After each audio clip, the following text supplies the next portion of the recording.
Here we go. DD in the morning, continuous jams all day. 1047 WLOU Jamz. How you doing, Mark Gunn? We are wrapping up another 50-minute music hour, and we continue to celebrate the heroes in Black history during Black History Month.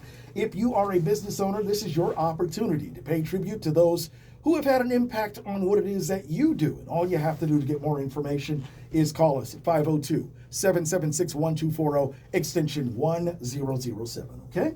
Now, we have got to talk about what happened the other night at the BAFTA Awards. Basically, the British version of the Golden Globes or the Academy Awards. So, Michael B. Jordan and Delroy Lindo were on stage to present the very first award of the evening. And there was a disclaimer because of a man by the name of John Davidson, who was the inspiration for a movie about Tourette syndrome called I Swear. So the disclaimer basically said that because of his condition, there's going to be some tics and unusual noises and that type of thing. So they wanted people to be aware, right? So Lindo and Jordan go to present the first award. And out of nowhere, John Davidson, Tourette's and all, yells out that racial slur. Okay? You know what that racial slur is.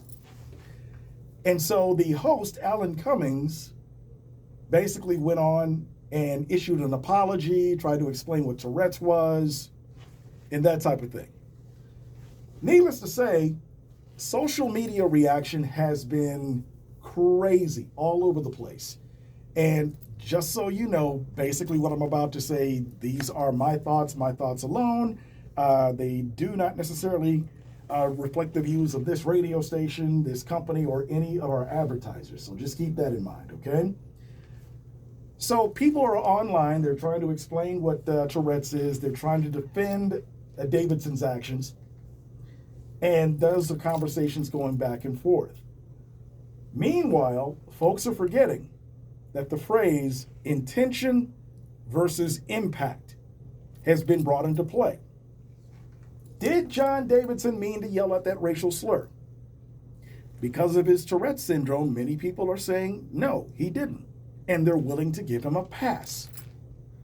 However, there are quite a few of us that are like, I don't know, homie.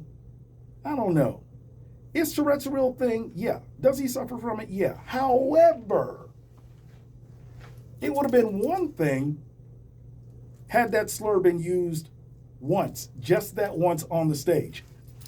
However, it was reported that he used the slur 2 more times to 2 other black people. Let that sink in for just a second. So in my mind, I'm thinking, okay, Tourette's is an involuntary tic or utterance or whatever, but there's got to be something subconscious going on here, right? So this man basically saw 4 black people and associated the same racial slur with those people. So in the aftermath, he issued some half-baked apology. The BBC issued an apology. BAFTA issued an apology. And the other issue, and this is on the BBC, is why was it that a reference to Free Palestine was edited out, but that racial slur wasn't, on a tape-delayed program? So one could see how we could be a little bit skeptical. And I got to thinking, this is another instance where we as black folks are being asked to give grace. And so I wanted to answer the question, why is it that we are the ones that are always asked to give grace when it comes to racist situations? Well, I tell you what, I wanted to give it an objective answer as I possibly could. So I consulted Perplexity AI. Stick around. I'm going to tell you exactly what that program actually said. So the question again, why is it that black people are always asked to give grace in the face of racism? I'll give you the answer in just a few minutes. It's 104.7 WLOU Jamz.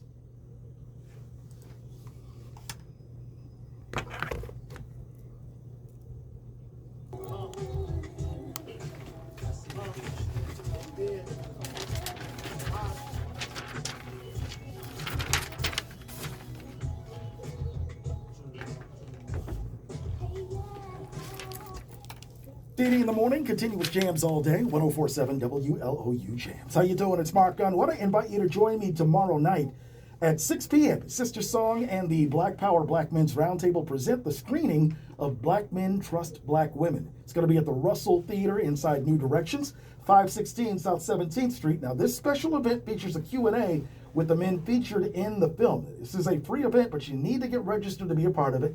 Go to our website at WLOUonline.com to get the link, okay? Now, revisiting something I talked about a little bit earlier, the racial slur uttered by a man with Tourette's during the BAFTA Awards while Michael B. Jordan and Delroy Lindo were on stage. And as it turned out, that slur was hurled 2 more times after the event. So I wanted to ask the question, because in online discussions, it is being suggested that we ignore the slur because of the disability. So this is another case of us asking or being asked to have grace in the face of racism. So I wanted to ask that question, and I went to Perplexity AI. And I'm not going to give you the whole thing because you'll be able to read it on my Facebook page. But it pointed out a couple of things here. One of the reasons why we are always asked to give grace in the face of racism, historical roots, survival, and respectability, according to Perplexity AI. For generations, we have been punished socially, economically, and violently for openly expressing anger at racism. So containing emotions became a survival skill. Out of that reality grew what scholars call respectability politics. The idea that if we behave properly and respond with calm, dignity, and grace, we would be seen as deserving of rights and safety. The civil rights era often staged, quote, respectable victims, folks dressed up in their Sunday best, as nonviolence, composed demeanor, precisely to expose violence, white violence, without giving white audiences any excuse to blame black rage. Another reason, tone policing. In the present, this shows up as tone policing. We are told to calm down, be nicer, or educate me gently whenever we express justified anger about racism.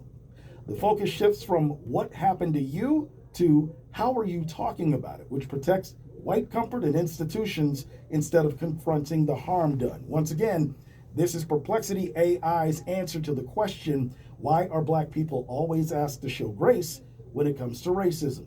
Black women in particular are stereotyped as angry and then pressured to soften their tone so their experiences will be taken seriously at all. Now, there's quite a few more. Like I said, you could read this on my Facebook page, but at the end of the day, you don't owe grace.